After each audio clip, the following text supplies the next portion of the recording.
I used to be the cold-hearted scumbag hero of a novel, signing a divorce agreement without a second thought and leaving Ava behind after she had loved me for a decade. But a screen full of comments flooded my mind, predicting that I would get what I deserved and end up lonely, while mapping out a brand new future and career for her. Watching her walk away, I felt no pain. Instead, it hit me all at once. I was nothing more than a pre-written side character in my ex-wife's power fantasy, doomed to crash and burn so she could climb over me to success. Just because another woman showed up at that dinner my wife of 5 years suddenly threw a fit and demanded a divorce, she looked at me and said, "James, you have completely shattered my heart. You have been using up all my love for you without giving anything back now. I am exhausted. Let's get a divorce." I was a bit taken aback, worried she might change her mind. I signed the divorce papers cleanly and without hesitation. The strange thing was, in that exact second, a bunch of weird comments suddenly scrolled through my head. Those comments said, "You got a smart mouth now. Wait until you are begging on your knees. Buckle up. The hero is about to get what he deserves." The leading lady finally came to her senses. A guy like the hero deserves to die from some nasty illness. I smiled just a little. What is so impressive about depending on a man to survive? If you really want to be the leading lady, then do not hold out hope for a bad boy changing his ways, and forget about fixing this marriage now. When I got home, I found Ava sitting in the living room. Her face was ghostly white, like some kind of spirit haunting the middle of the night. The moment I flipped the switch, she was standing right in front of me. Frozen stiff. It scared me so bad I shouted before I could stop myself, "Ava, have you lost your mind?" Sitting in the dark this late, just sitting there trying to give me a heart attack. Even though we had been married for 5 years, I still had not figured out how to deal with her. Every time I looked at her, I would feel a weird kind of unease inside. I expected her to blow up at me like she used to, but this time her voice was eerily quiet. "James, what happened at the restaurant today? I saw everything." I stopped in my tracks, but I brushed it off and kept going upstairs. "We can talk about it tomorrow. I am exhausted today." She clutched my sleeve and wouldn't let me leave, her voice cracking with tears. "Why won't you take a real look at me? After all these years, you would rather hang out with those showy women than ever lay a hand on me. Is that all I am worth to you?" I smirked coldly, dripping with sarcasm. "Yesterday was just a casual dinner with my friend. A few old female classmates I hadn't seen in years happened to be there. We were just reminiscing and talking about the past. Is that wrong too?" I pulled her fingers off me one by one, my voice ice cold. "What are you even throwing a fit over? There all women I went to high school with, and before the wedding. I told you in plain terms, I will never love you. You got the wrong idea on your own. How many times do I have to spell it out for you before it finally sinks into that thick skull of yours?" She wavered on her feet, staggered back, and her eyes welled up. "Right away, high school friends, James. I have loved you for 10 whole years. Even a dog would wag its tail when it sees me. I have warned you before not to get too friendly with other women. It makes me jealous, and you go ahead and do it anyway. You are just using my love for you against me. Aren't you? You think I can't survive without you. To be perfectly honest, I really wish she would go get a dog and quit hanging on me every single day. If she hadn't thrown herself shamelessly into my bed back then, and then used my parents to force me to man up for someone with her background, even getting a second glance from me would be a privilege. I had no idea what kind of act she was putting on now." Then out of nowhere, she pulled away from me, clenching her jaw. She forced out a few words. "I want to divorce a man like you, cold and cruel. You don't deserve my love." This wasn't the first time she had mentioned divorce. Every time she said she wanted to separate, we would go into a long period of silent treatment, and soon enough, she would come crawling back, begging me on her hands and knees to forgive her, blaming it on a moment of anger and bad judgment. So I completely ignored her threat this time. I reached into the drawer and pulled out the divorce papers and held them out to her. "Go ahead and sign since you've decided. Don't change your mind." She grabbed the papers out of my hand and signed her name without even hesitating.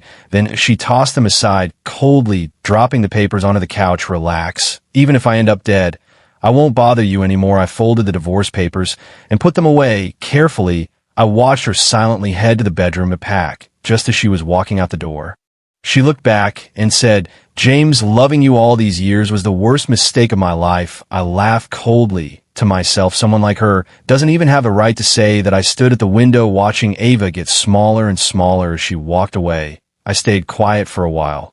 "So, This is finally done about her leaving. I felt absolutely nothing, because from the very beginning, no one forced her to marry me at gunpoint. It was all in her head. I promised my folks I would look after her aside from love. I could give her anything else. Now she's the one choosing to walk away. So I'm not the bad guy here. The next morning, before I even woke up, my phone started blaring like crazy. I picked it up half asleep, and right away that irritating voice of Ethan came through. James, you won't believe who I saw last night. Before I could even say anything back, a wave of dizziness swept over me. A bright screen popped up right in my vision, and then a robotic voice followed. Plot loading 70%. I froze for a second. I rubbed my eyes roughly, but that screen stayed right there in front of my eyes. Right when I tried to reach for it, a bunch of comments suddenly scrolled across it. Is the hero about to turn into a simp for his ex? Serves him right for not appreciating the lead girl before. Now he's getting what he deserves, pretending to be so righteous while using the heroine as a stand-in for Julia. The moment the other guy shows up, the hero won't even have shoulder to cry on. What is this nonsense? The hero and heroine can flip roles like this. I could read every word, but altogether, why does it seem so unreal? That day, I pushed myself and read 100 novels straight, going through ones like The Little Wife's 99th Escape from the CEO, Quit Acting Up, The Lead Girl Is Already Taken. Things like that. By the end, it finally hit me. The world I was living in was actually the world of a novel. In the original story, Ava gave me everything she had, but I never once seemed to care. Then she put up with all my awful treatment until she finally gave up completely and filed for divorce without looking back. With the help of the other man, she fought her way back and came out on top, becoming a famous fashion director. Everyone looked up to, more successful than anyone could imagine. By the time I finally got a clue and realized I had actually fallen for her, I was already standing on her doorstep, my eyes swollen with tears, just begging her to give me a single look. I went quiet for a long time. Ethan on the line thought I was going through a bad breakup. He asked carefully, "Hold on, but didn't actually fall for her, did you?" I rested against my pillow, rubbed my nose, and answered in a fed-up tone, "If you're crazy, go get some help. I'm hanging up now. Really, aren't you even curious who I saw last night, rather than caring about whatever Ethan saw last night? He should pay more attention to the company's numbers. Maybe he would actually make some profit for once." He snickered over the phone.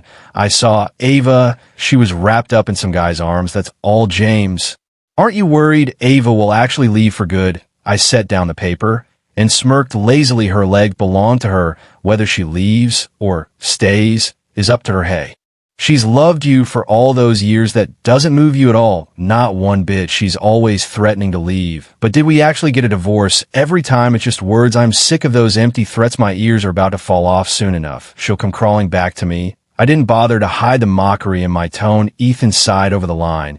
If some woman loved me like that, I would give her anything she wanted. What if she was the one who killed the person you loved most? Would you still want her then? Juggling two people and wanting it all the way. I see it. Women like that only make me sick. I massaged my forehead. My voice was so cold it had no warmth at all. At that time, Ava knew perfectly well that I was already seeing her older sister, yet she still went after me with all she had. Every day she would orbit around me and then chase after my car. She'd snap photos of me while I was sleeping. She was crazy enough to fill my bedroom with hidden cameras. And finally, in front of her own sister, she told me she loved me. "James, I have feelings for you. Can you be my boyfriend?" I turned her down right then and there, but she didn't seem hurt at all. She even smiled at me, all bright and cheerful, shining like a little ray of sunshine. "Okay, then I'll keep confessing to you. Tomorrow, someday, you'll see that I'm a better match for you than she is, to show that she was better for me than her sister. She got my spare key from somewhere,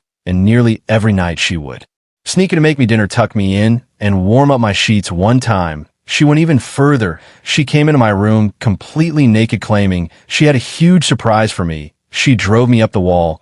I actually considered filing a police report, but every time Julia would hold me back, her eyes tearful, begging me not to send her only sister to prison. She told me, "She's my little sister. I promised Mom and Dad I'd look after her." I hated that I was completely powerless against her, but nice people don't always end up happy. The year we were planning the wedding, Julia found out she had stomach cancer. The doctor said she didn't have long on her deathbed. She put Ava in my care. I wanted to say no, but she cried and kept saying my name again and again. "James, I've never begged you for anything. The only thing I can't leave behind is Ava. I'm begging you. Promise me. If she ever does something unforgivable, please don't destroy her for it. I was reluctant. But I nodded and said, yes. Who would have guessed what came next? Ava waited until I was blackout drunk, crawled in my bed, and she already had reporters camped out to snap photos. The whole city heard about that scandal. To shut down the gossip, my own family forced me to marry the woman I hated more than anyone. Everybody said she finally got her wish, became James's wife. No one ever asked whether I even wanted her or not. Ethan picked up on the coldness in my voice. He was smart enough to drop it. Right away, come on. Quit dwelling on all that nonsense. Come out and have a drink tonight. Sure, once I ended the call on the screen that had gone, still another wave of comments rolled across it. Scumbag hero, the harder you act, now the harder you'll be begging later. Get ready to cry your eyes out. This terrible hero is so gross, treating a diamond like a piece of trash. Julia is nothing next to Ava. She isn't worthy of even a hair on Ava's head once the lead girl is in. Some other guys embrace. Let's see if the hero loses his mind. I actually burst out laughing. These people are just as dumb as Ava. They read too many stories. Their brains must have turned to porridge, right? Then the bar at the bottom of the screen started glowing. Plot reversal progress 50%. And then the comments went crazy all over again. Am I seeing things? Why is that bar going down? Maybe the hero really does love the girl. It's only the first day. The jerk is obviously faking it. He's probably freaking out already. Just wait until he goes. Crawl. Ling back to the lead girl that night.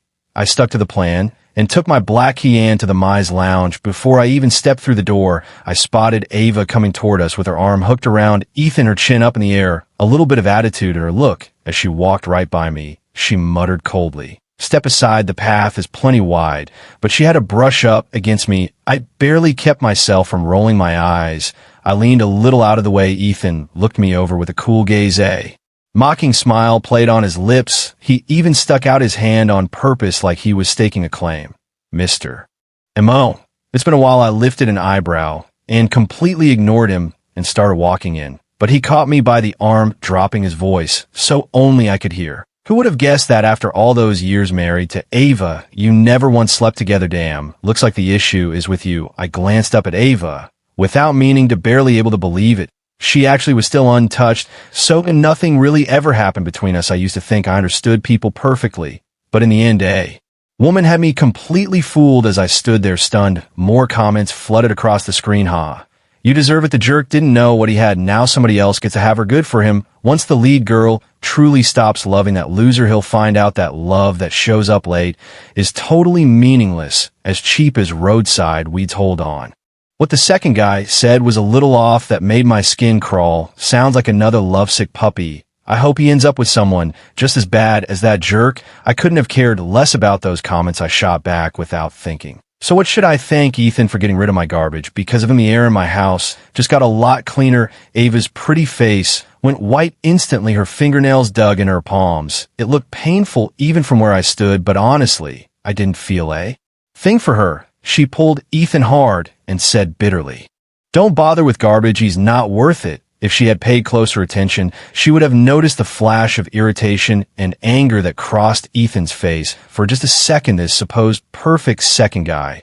I pretended to be relaxed and patted Ethan on the shoulder, sounding like I was trying to make him feel better. "I never thought you ended up being supported by my ex-wife. You really have no shame." They were both obviously pissed off now, and all I really cared about was that simple fact. I shoved my hands into my pockets and waved at them lazily. "Hope you two last forever, stuck like glue. Never separate." I went into the VIP room Ethan had reserved. He was smirking like a creep, one arm slung over my shoulder, his look screaming, "I know what you need." Then he pushed a pretty girl right into my arms. I frowned and smacked his hand off and gently shoved the girl away from me. Judging by her reaction, she was probably new at this job. After I pushed her, she shrank back. I settled back into the leather couch, put out my cigarette. I said in a cold voice, "That routine doesn't work on me." Julia's looking down from up there. The young woman paused, caught off guard. Her hands gripped the sides of her skirt. Nervously, she looked up bit by bit, her eyes a little teary. "Just stunning." "I'm sorry." I shot a look at Ethan, grinning from ear to ear, and felt my head starting to pound.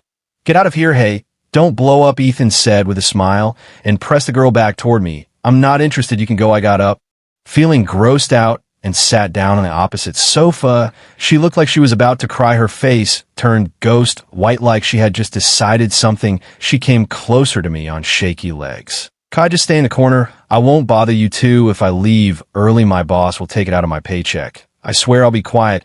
I'll just stand in the corner." I paused for a second, and my mind went back to old times. Without my control, I remembered when I first saw Julia. She was tiny because she hadn't been eating enough, thin and frail. She was nothing but skin and bones except for her big dark eyes, which were bright and so beautiful. She and Ava had been switched at birth, one a fake rich girl, one the real one. After Ava went back to the Shu household, Julia should have gone back to her own parents as well. But when she got back, she realized all her relatives were gone. The Shu family saw she had nowhere to turn, so they let her stay and treated her as one of their own. But when Ava decided Julia was to blame for everything, the Shu family just played deaf and dumb, because Julia had enjoyed the life that was supposed to be Ava's, so every bit of Ava's fury got dumped on her. In the dead of winter, Julia was kneeling in the snow in a flimsy dress on the arms that were uncovered. There were a mess of old and new scars that hurt just to look at them. When she spotted me, she turned her gaze away at once, so nervous. She balled her hands in a fist. The sight of her made you want to protect her. Without thinking, "Fine.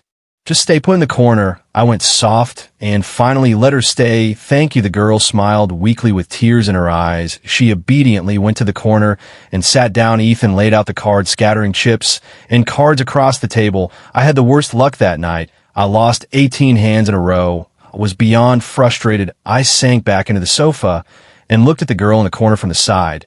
I said in a rough voice, "Hey, choose a card for me. If it's a winner, it's yours." She raised her head and met my eyes. She looked unsure and nervous. I gave her a nod.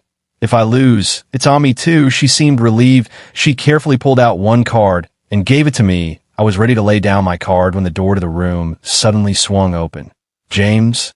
I just saw Ava spit it out. "Already, can't you tell I'm in the middle of something?" I kept my eyes on the card in my hand. The only thing on my mind was what to play next. I just saw Ava and Ethan making out at the bar outside. They were stuck together like they were attached at the hip. "Aren't you going to see for yourself?" The room went deathly quiet. Everyone stopped breathing. The tension was immediate. Even though I never liked Ava, I was still something of a playboy in public, but I had never in front of other people ever humiliated her, even a little. We both lived our own lives. When it was necessary, we put on a happy marriage act for everyone else. But now I was suddenly being publicly humiliated. They were all waiting for me to lose it. Even the comments on the screen that had gone still started scrolling again. Here we go. Classic confrontation coming. Ex and new guy fighting over the leading lady. Late. Love cheaper than dirt. The jerk is about to beg her on his knees to stay. I snorted in contempt. I didn't even answer and kept my eyes on the cards. I must have been quiet for too long. Ethan patted me on the shoulder. "Aren't you really going to check? Maybe with a second chance. Don't waste your breath." I finally got rid of her. "And you want me to jump back into that mess? Not a chance." I tapped the girl beside me on the shoulder and joked with a laugh. "Stop watching them. Focus on the game. We're up." She pulled a card uneasily and glanced at me without thinking. When I nodded, she finally set it down. The comments on the screen started flying again. How is the hero still sitting there? Shouldn't he be charging out there thinking about how wonderful she is and how she deserves love? He's just running his mouth. He's already figuring out how to say sorry in his mind. I was starting to question if I was the only one who could see those weird words, so I tentatively asked Ethan, "Can you see these weird floating words?" He stared at me like I'd lost my mind, like he was asking, "Did you have too much to drink?" "Fine. Looks like only I can see it." The progress bar on the screen didn't budge, like it was waiting for me to go see it, so I could feel sorry about it. In the end, my curiosity got the better of me. I threw my cards down and tried to sound cool. "I'm hitting the restroom." Ethan smirked. "Keep faking it. Tough guy, you just don't want to lose face." I shot him a look and walked out. The moment I walked out the door, I saw Ava rushing toward the restroom. I was going to call her name when I caught Ethan's voice from the next room. He sounded like he was chatting with his buddies. "Ethan, do you really love Ava? She shared a bed with James for years. What do you see in her? Doesn't it bother you, please? What do you know? She's still untouched, but when she wears those tight dresses in bed, she sure makes say. A lot of noise, hard to resist still. I do mind a bit since she was married to my frenemy for 5 or 6 years. I peeked through the gap in the door and saw Ethan take a long drag with a complicated look of regret in his eyes. So this is the loyal other guy. That's how he is in the story. I expected the next second the screen would fill up with comments again, but everything was eerily quiet. "What are you doing here?" I was getting ready to go when someone spoke coldly behind me. "What are you doing here?" Getting caught listening in was kind of embarrassing, but I fixed my face fast. She had her chin up, a frown on her face, and strode over toward me, her voice ice cold. "I'm not your wife anymore. Have some respect." Then she tried to go inside. I caught her wrist and laughed bitterly. "Ava, don't make men out to be better than they are, especially guys in our world. Don't act like a lost puppy running after anybody who gives you a wave without knowing if they're good or bad." Maybe I imagined it right after I spoke. I thought I noticed the faintest smile at the edge of her lips, a smile that came and went. In a second, then she ripped her hand away from me. That actually stung, I muttered. "Nice move," she said, coldly, full of mockery. "You're really describing yourself. Ethan isn't as heartless as you. I was the fool for trusting the wrong person. Even if you got on your knees, I won't take you back. Let me go." I let go without a word. A faint smile appeared on my lips. She shot me a satisfied glance. Then she opened the door elegantly and walked in. Stepping into the room, I stood there like I was nailed to the spot, frozen, not moving an inch, until Ethan clapped me on the shoulder. Did I snap? Out of it, my back was drenched with sweat. I couldn't take my eyes off the door. I didn't know what was wrong with me, only that disgust churning inside me like a storm, man. I get it, don't hold it, and let's go have a few drinks. The progress bar on the screen started climbing fast, winning her back progress. 60%, 80%, finally stopping at 90%, haha.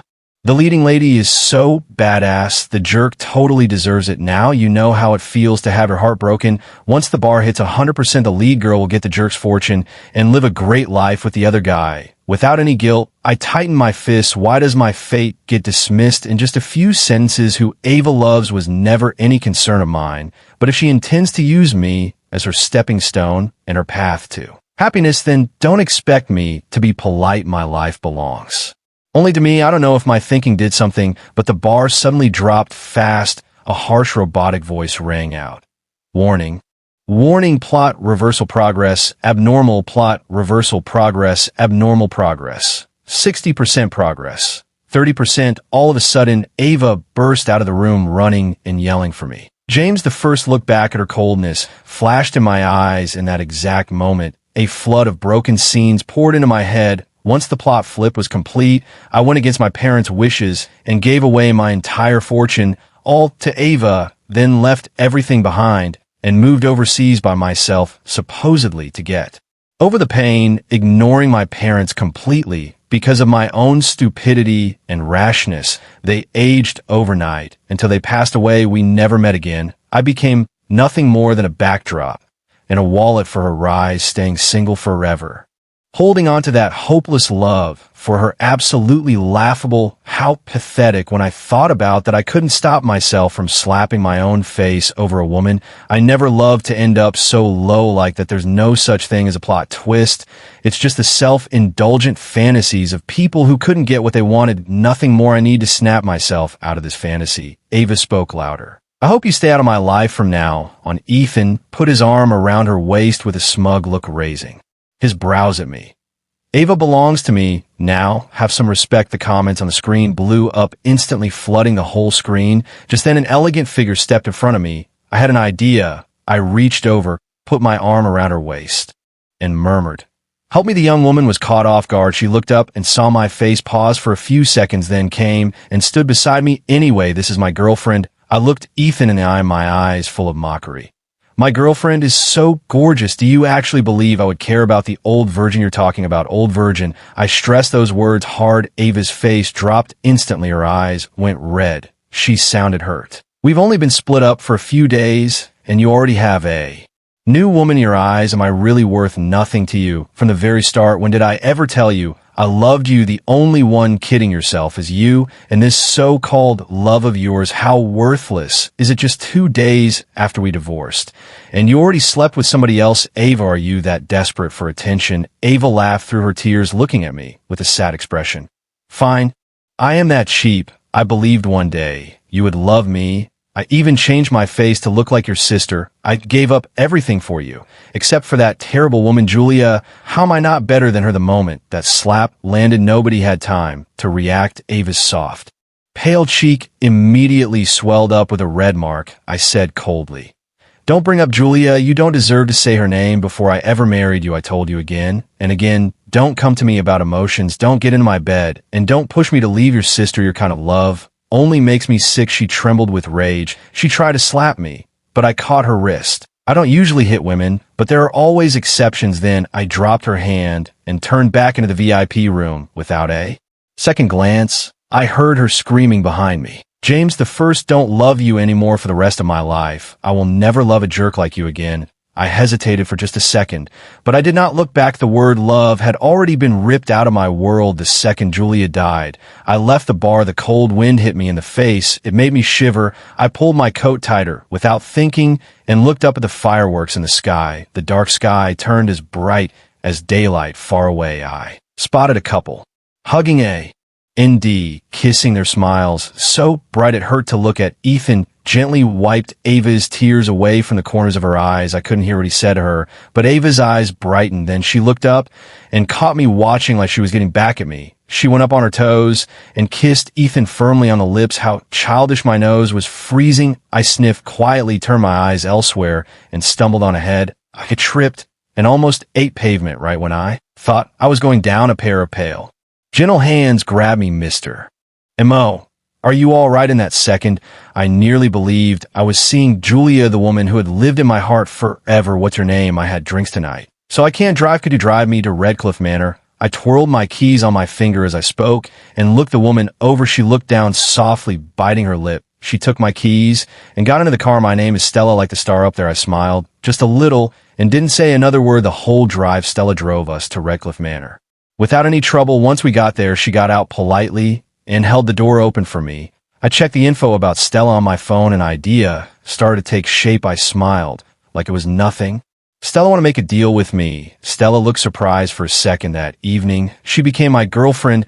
We made a deal. She would act as my fake girlfriend, and I would pay her for it. I just wanted to see what Ava's face would look like when that happened. After that, I bought Stella a house, a car, and jewelry. Everything was over the top, all out in the open. Even Ethan, who usually got along with me, couldn't take it anymore.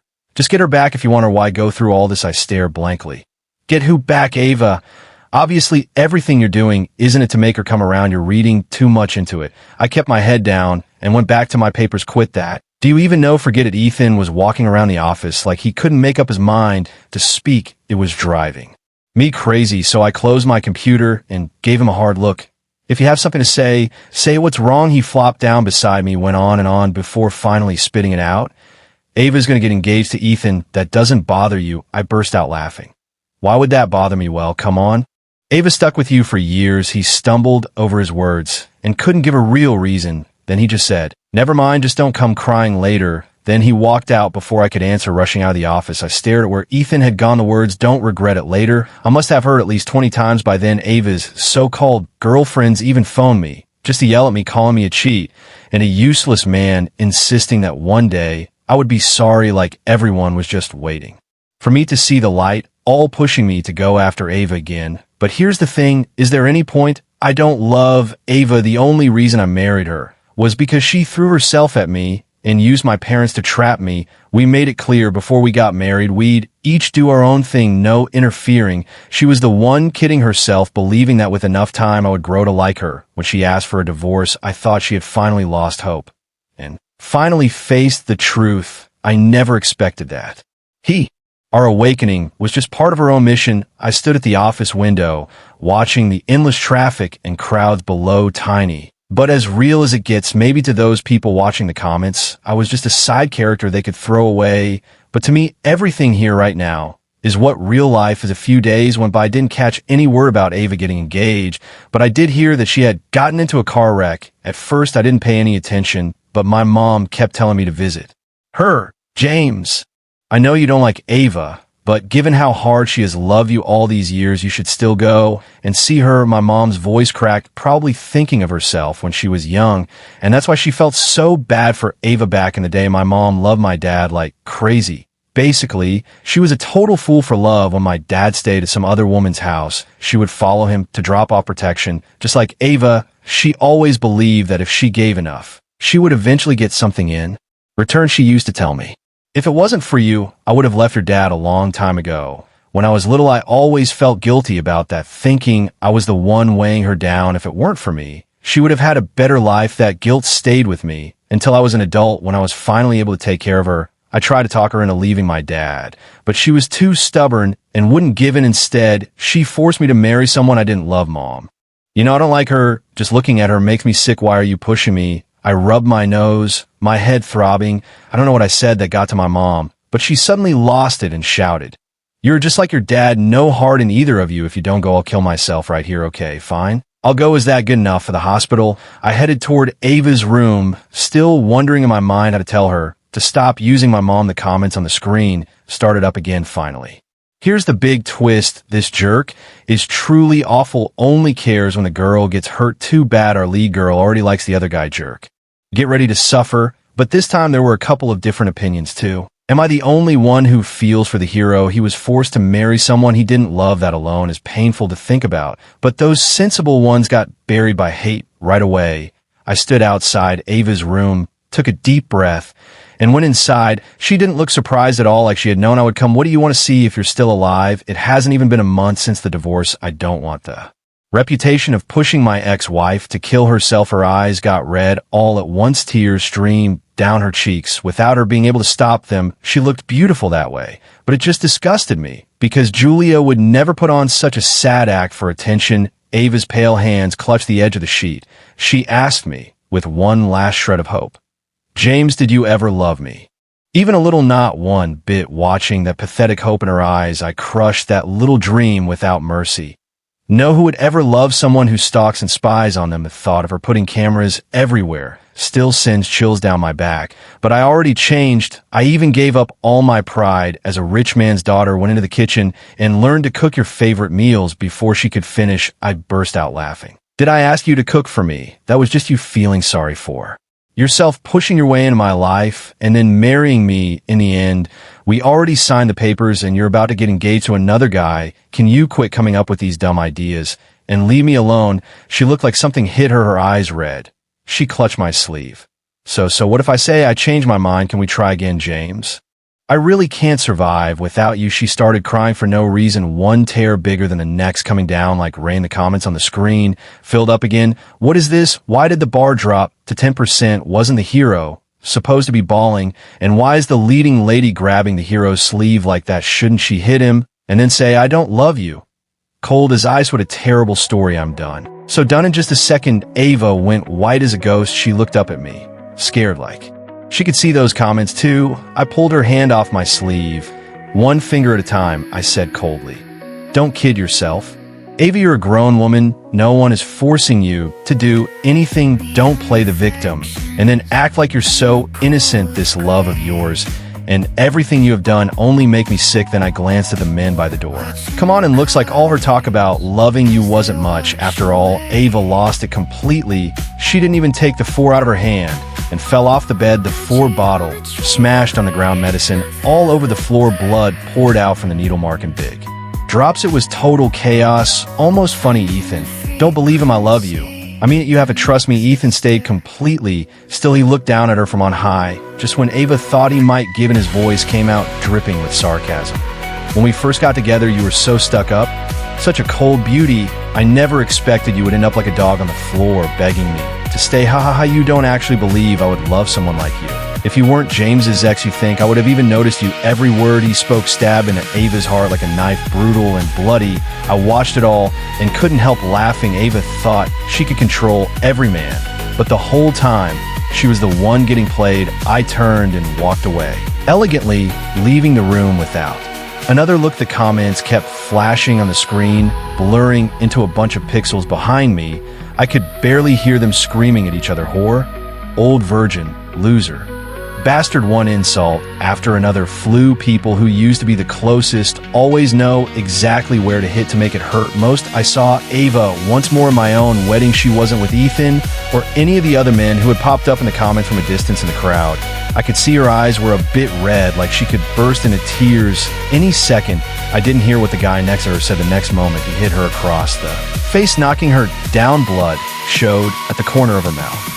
The man was furious, yelling and pointing at her, probably embarrassed. She covered her face and ran away, crying. "Were you looking at so closely?" Stella came over. Sounding concerned, I answered without thinking. "I saw my ex." She just said, "Oh," quietly, then gave a polite smile and went off with her drink to greet the guests. I thought that was just a small moment at the wedding, but I didn't expect Ava would make even more trouble driving back to the house. She ran right in front of the car, arms open, blocking the road. If I hadn't hit the brakes fast enough, she would be nothing but a mess on the pavement. Rage shot through me. I pushed the door open and went straight at her. "If you want to kill yourself, go do it somewhere else. Don't do it under my wheels. That would be bad luck." She didn't seem to hear me. She lunged at me and clung to my waist, sobbing. "James, I take it back. I know you still love me, right? Or you wouldn't have stopped." Is she out of her mind? Even if I ran her over, the law would still come after me. She can't understand something that's simple, apparently. Not, "I don't need a label. Just let me be with you. Please don't abandon me." She clung to my jacket like a leech, clinging on and not letting go. I was beyond done. I shoved her off. "Get the hell away from me." Then she suddenly ran at Stella, sneering. "Stella, do you really believe he loves you?" Stella looked at her coldly. "Not even worth." Answering, Ava was sobbing messily, pointing at her own tired face. She screamed, "Take a good look at me. How much I look like my sister now, and he still won't love me. You're only maybe 1/5 like her. You think he will love you? Ha ha, other than that, bitch, Julia, he loves nobody." With every word, her eyes got redder, now crying, now laughing like she had totally lost it. Stella rolled her eyes. "Who said I want him to love me? He has status and money. So what if he still carries a torch for her? You know what they say, the 3 happiest things for a woman. Husband isn't around, husband is rich, husband stays away and gives you $3 million for fun money. Ava, you're still too young to get it." Then she ignored the look on Ava's face and just grabbed my hand and pulled me into the car in the dark. Only Ava was left lying there like a leading lady lost in self-pity. Why doesn't anybody love me anymore?" Inside the car, I gave Stella a thumbs up. "Nice job." Stella smiled at me nervously, trying to please. "Mr. Mo, I worked really hard on this. Can I get a little extra allowance done?" I waved my hand generously and sent another $1 million straight to her account. "Thank you, Mr. And Mo." Stella almost jumped for joy in the car. "You're nobody's side character, and you don't have to live inside anyone else's comments." Real awakening means refusing to play a part you never wanted, seeing through the emotional blackmail dressed up as love, and holding on to your sanity. The moment you stop acting for the sake of other people's plots, your life finally becomes your own. The greatest victory isn't about winning against anyone. It's about finding yourself again, the one who refuses to be labeled.